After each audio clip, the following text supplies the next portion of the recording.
Sony's E3 conferences are always really good. This one was not an exception. Hi folks, it's Falcon, and today on gameranx, PlayStation E3 2018, the 10 biggest surprises. Number 10 is The Last of Us 2, and no, not the fact that The Last of Us 2 is happening. We pretty much knew that already, but good lord. This is really just a triumphant return to this franchise. Ellie's a little bit older, acting more as an adult, and she's forced to, frankly, on account the game's scenario seems to be in a sort of survivor's society that has started to crop up around the fall of the United States. Now, what's interesting in what we've seen of the game, we have not seen the infected. I thought that was a particularly glaring omission on the part of Naughty Dog, considering this is the sequel to what is one of the best zombie games, though they're not technically zombies, of all time. Some gamers that didn't play the DLC to the first game got another surprise in that, well, very specific kind of kiss. But if you ask me, this game is gonna be good. It looks beautiful. I have a feeling it's gonna have a lot to say because the first one sure did, and I'll be first in line. Number 9, we found out God of War is getting a harder New Game Plus mode. Now, if you've ever played an older game, like one on the NES or SNES,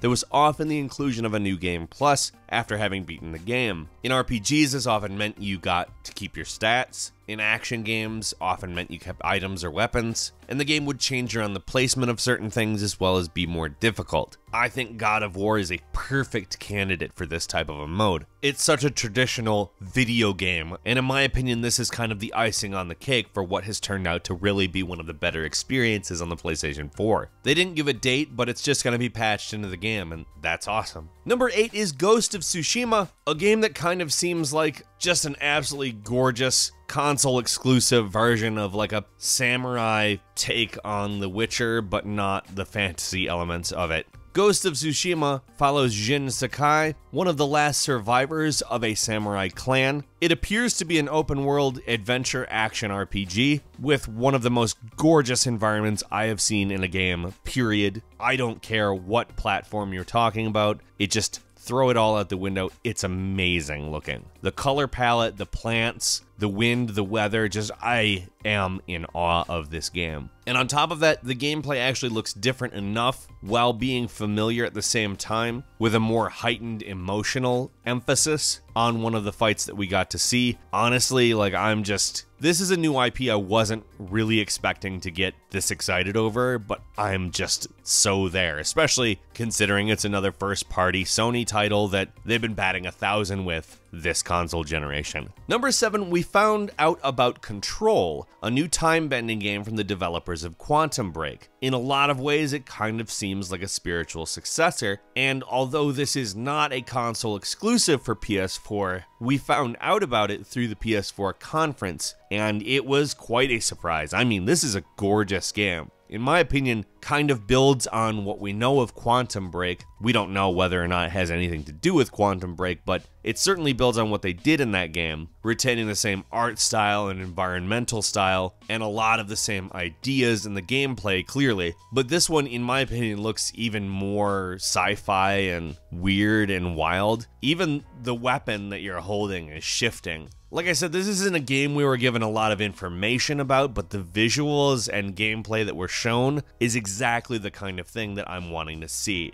Number 6, we found out about Resident Evil 2 being ground up, remade totally, and it looks good. Again, not a PS4 exclusive, but this is so worth inclusion here because the fact that it got into the Sony press conference is just a boon. In my opinion, the first 3 Resident Evil games are the best 3 Resident Evil games, but they do suffer from some, well, let's just say ancient control problems. It has a modernized control scheme as well, so I would guess that it'll play more like a recent game as far as camera control and whatnot, because we've got the over-the-shoulder camera now. I don't think it's going to play like Resident Evil 4 on account that control scheme isn't really that modernized, but I mean, this is phenomenal news. I cannot wait to get back into Resident Evil 2. Seriously, this just came out of nowhere in my head. I just had no idea, and I was so happy. Number 5, Trover Saves the Universe, a game by the Rick and Morty creator, by Squanch Games.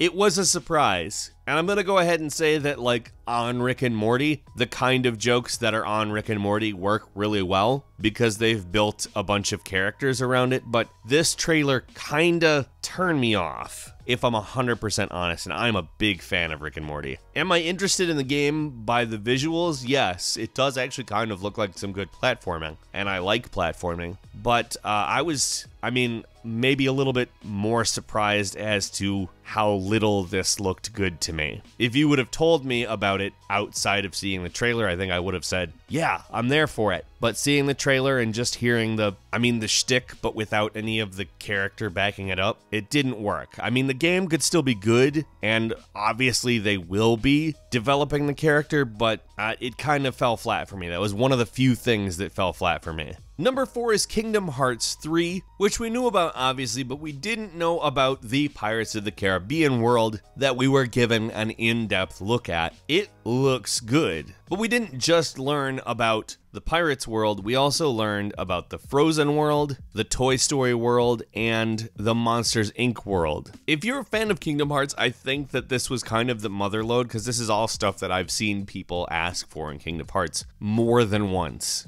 I mean, we obviously knew about some of this stuff. We did not know about the Pirates world, and we haven't really seen any of the other stuff. I mean, we saw ship-to-ship combat in this trailer, so potentially there's possibly a lot more gameplay than just your regular standard Kingdom Hearts fare. There's always been a good variety, but like nothing like that, I don't think. That was a pretty intense scene, and I'm looking forward to playing it. Number 3, we finally actually saw gameplay of Death Stranding. Now, that doesn't mean it suddenly makes sense, but we kind of have some idea as to what we're getting into. Now, clearly Norman Reedus is fighting some kind of supernatural thing that can hear sound, and when it's raining, possibly can see you better, or it makes you vulnerable in some way. He has some device to see them, and also you apparently don't die if you're eaten by them, but the area is still a crater. I don't know what that means at all. I've been trying to think of what it means, but I think I have some idea as to how the gameplay is going to work. It's clearly very stealth-oriented. You're delivering things, seemingly possibly bodies or babies, or both, or possibly more things too, and the object is to not die, of course. It seems like it's gonna be an interesting game. I'm actually pretty excited because the weirder it gets, the more interested I am.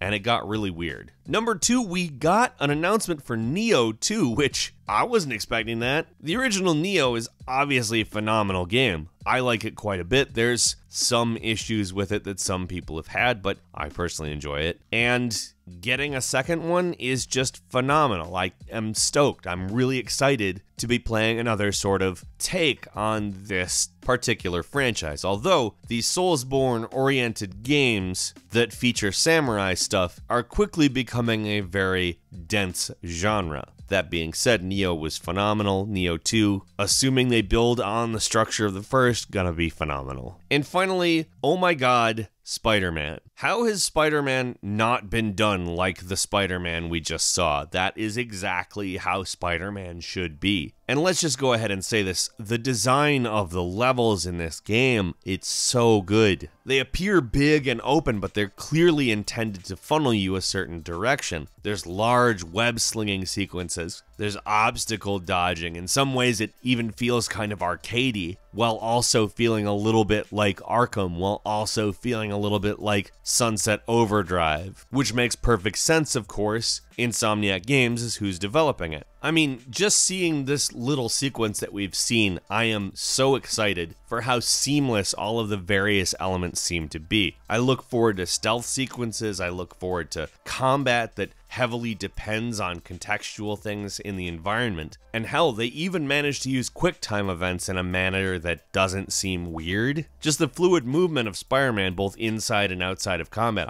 Even if you don't like Spider-Man, it looks like it's gonna be a fun game, and that's exactly how it should be. So a lot of the stuff in Sony's conference just really excited me. I was very, very ecstatic over it, if you ask me.